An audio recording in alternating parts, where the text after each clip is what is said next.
Hello everyone, welcome back to another Transformers review. Today we're doing an Autobot from the G2 line called Scorch. Now he came under the heading of being a turbomaster. Now I'll give you a quick 360 of his vehicle mode, which is quite a nice little bot mode. You've got some quite nice flame sticker effects on the top there. Some nice little moulding detail. A little bit hollow on the back end, but again, you're talking sort of G1, G2E sort of age range. I think this guy may well have been released a little bit on both packaging, so he's one of those borderline between G1 and G2. But quite a nice little vehicle mode, a little bit different. Now you will notice on the sides he's got these little missiles, almost like little wings. Now these are removable, and as you can see they've got a little slot in there for where it connects on to the little wings on the side, and you can take both of those off, and that is where this weapon comes into its own. Now you can tilt the weapon up in vehicle mode, and these little missiles have just got a little connector on the end and poking in that way, so when they're loaded they stick in like so. Now hopefully I won't lose this, because these are quite hard to pick up, generally speaking, because for the same reason that they tend to disappear, because these guys usually have a reasonably good missile launcher, as I'll show you, and they will ping off and disappear under sofas and never to be seen again. So there's quite a few of them I expect have ended up a Hoover at some point in their life. Now, like I say, you can take the gun off, which is just pegged in, so there's a little hole in the centre of the back there where it pegs into, and that becomes also his handgun. With the Turbomasters, each vehicle had its own particular gun, so if you're looking for this guy you've got to look for the yellow fronted one. Don't be confused and think it's for a different bot, because it's got the red on it. That's the back end. So it's almost supposed to be like a thruster as well, like a jet engine on the back of the vehicles, or as such like an engine. Depending on the figure it alters where it mounts. Now a couple of little things to show you before we transform this guy. Obviously, because of the age where they've gone sort of neon colours and that, you do get some quite translucent pink windows. One thing to watch with this figure is, as you can see, you get a little bit of paint wear, because that whole piece of plastic is the translucent pink underneath, and it's been painted yellow, so as it gets a bit of paint wear it shows through slightly. But other than that, it's a pretty tough bot, just standard plastic wheels, no rubber on them at this stage, but yeah, pretty generally a pretty tough solid bot. Some nice sticker apps all the way around. Transformation is quite standard, simple sort of fare.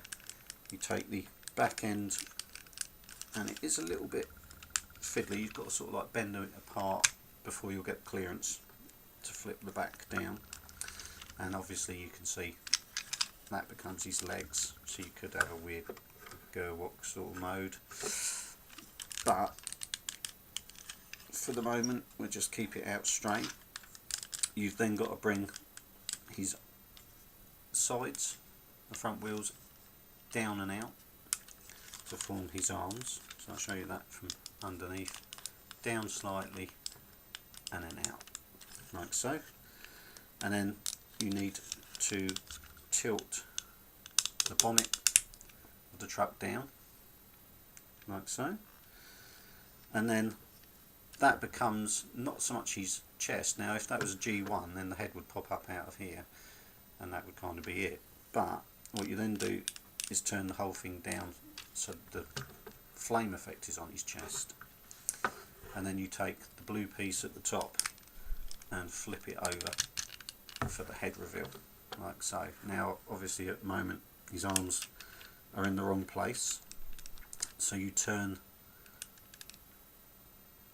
the arm pieces around so that the wheel is uppermost, and then flip that up to the top, and then you just bring the yellow part, which is the forearm, down, and that creates the arm. So I'll show you that from distance because it's going out of focus. Flip it round, push it up, and then bring the arm down. And it makes quite a good, if a little bit tubby, robot mode. Obviously you could, if you wished, leave the missiles on in this mode onto his legs. You can get that just pushed on. So they will stay on in that way as well, so you can store them in that mode.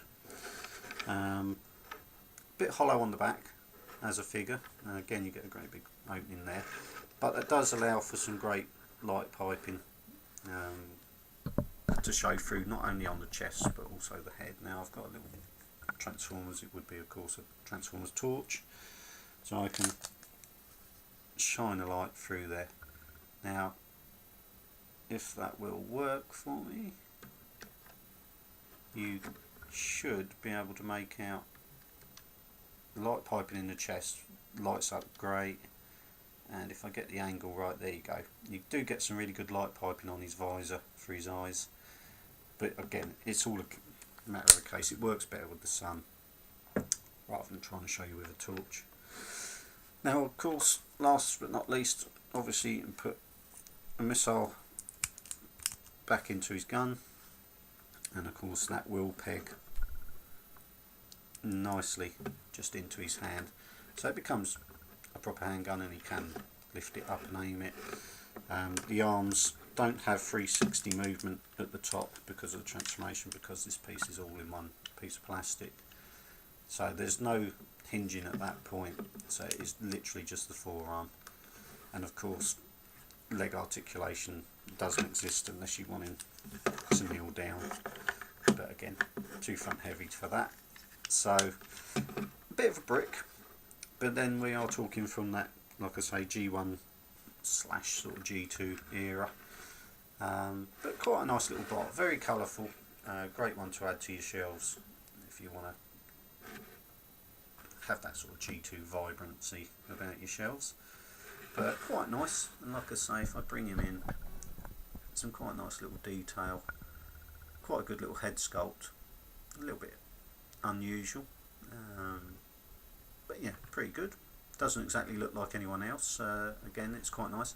Now I do believe that in the Japanese lineup they did another version of this guy with a different head sculpt. Obviously I don't have that one to show you a comparison, but it's something to bear in mind. So if you do see one and it's not quite the same head, you might well have the Japanese version of this guy, whereas this guy of course is a European, more exclusive, sort of Japan had their slight variation, but it was more Japan and Europe. I don't know for sure whether these guys ever came out in America or not. But anyway, quite a good little bot, nice and colourful, but downsides, a little bit of a brick, and you've got to look out for those bits of wear here and there. And also you often find him minus the gun for sale and minus the missiles, so if you're looking for a complete one, bear that in mind. And as with any of these G2 guys, sticker apps and that are the same with G1. If you're looking for one what's in minty fresh condition, you've got to keep your eye out and look for ones with good stickers. Anyway, I hope you've enjoyed that little look at Turbomaster Scorch, and I shall hope to see you again for another Transformers review. Thanks for watching.